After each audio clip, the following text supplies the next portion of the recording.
Del 15 al 18 de mayo, León, Guanajuato recibirá a más de 1000 alcaldes que llegan a una cumbre anual de ediles, a donde asistirá el mismísimo señor Peña Nieto.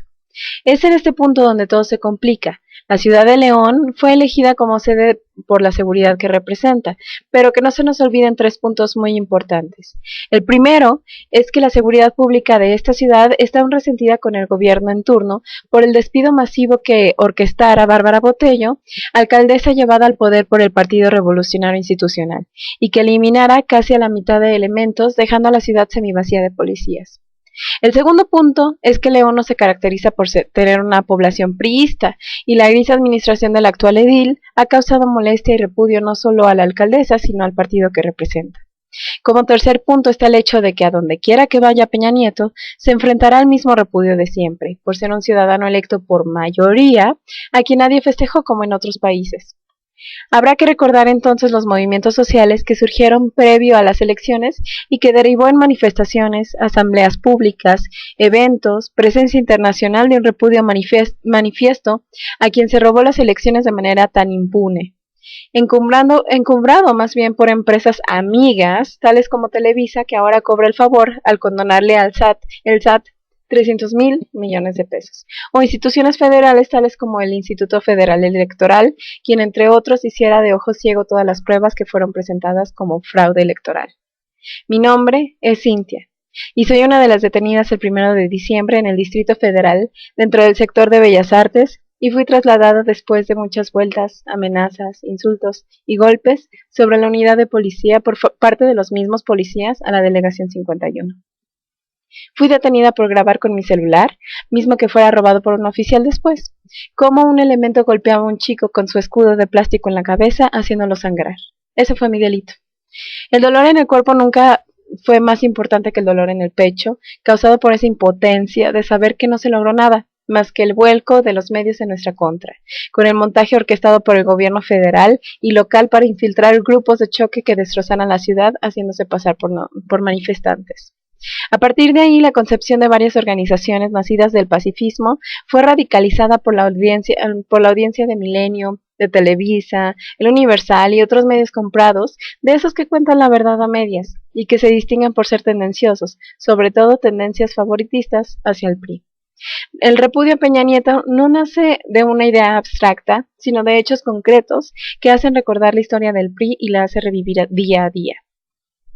Peña es un personaje moldeado para llenar las expectativas de políticos, familiares, como su tío y padrino Montiel y todos los paridos en Atlacomulco, que son del Mazo, Colín, Sánchez, Vélez, González y más apellidos reconocidos, también por empresarios y hasta del clero, que desde tiempo atrás fraguaban el regreso del PRI al poder, con todo lo que el PRI significa. Coartación de la libertad de expresión, represión y operativos fuera del lugar donde los elementos de policía van con órdenes de llegar a donde sea, como Atenco, con mujeres violadas y un menor de edad asesinado, o en Guerrero, con personas golpeadas hasta el cansancio que tenían como única arma una manta o alguna cartulina. Reformas estructurales que no hacen más que quebrar a los mexicanos bajando los sueldos, quitando antigüedades, privando de prestaciones, lanzando gasolinazos cada mes, poniendo IVA a alimentos y medicinas, deshaciéndose de escuelas públicas a ser adoptadas por empresarios. Y de remate, una cruzada contra el hambre que no es más que una burla hacia el pueblo mexicano, al ser tan clara la tendencia partidista y el negocio entre el gobierno y PepsiCo, donde la nutrición queda de lado, sí se le puede extraer una ganancia. Y además, quedaron excluidos los municipios más pobres por no representar negocio. Quienes salimos a las calles a manifestarnos no somos ni delincuentes ni ninis, como bautizó Calderón a las víctimas de un sistema fallido que nadie ha sabido rescatar. Somos entonces profesionistas, estudiantes, madres y padres de familia, hijos, personas con estudios de posgrado, así como personas informadas que están al tanto del cauce por el cual se está conduciendo este país. Muchos de los cuales trabajan y estudian, se mantienen a sí mismos o mantienen una familia y aún así se dan el tiempo para protestar por algo por lo que todos deberíamos estar protestando como ciudadanos informados. Es entonces irónico que las verdaderas víctimas del sistema, o ninis, o las personas que más sienten la presión de vivir el día a día, sean los que más conformes con el sistema en el que viven inmersos están.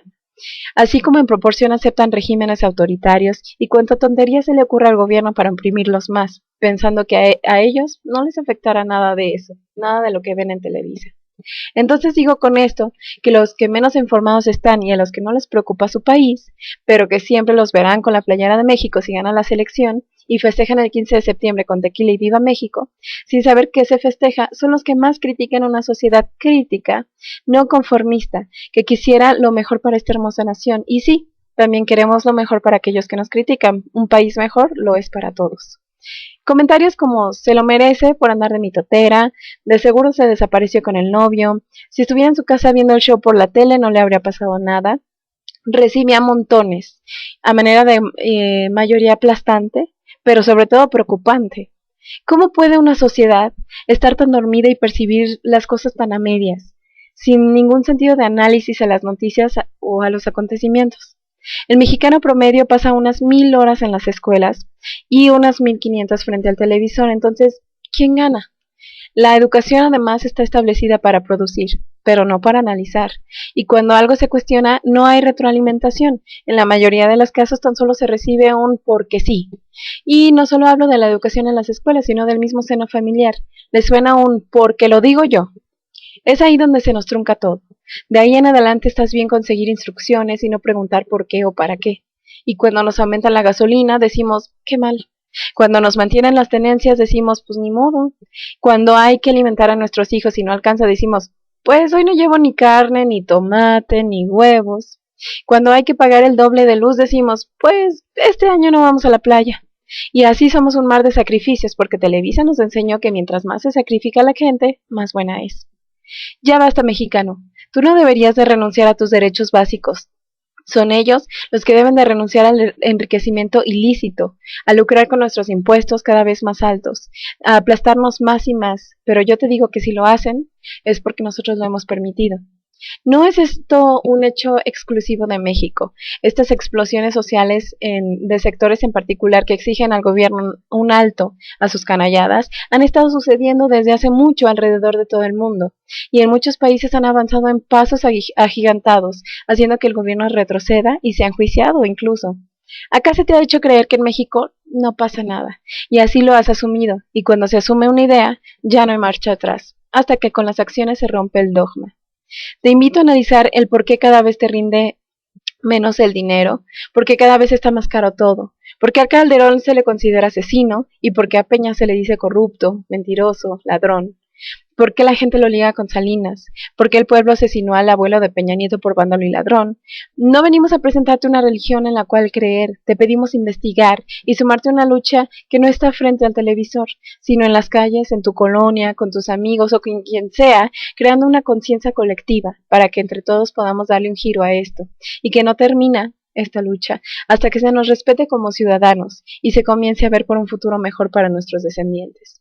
A todos los que han visto el video o leído lo aquí expuesto, mis saludos cordiales. Hasta la victoria siempre.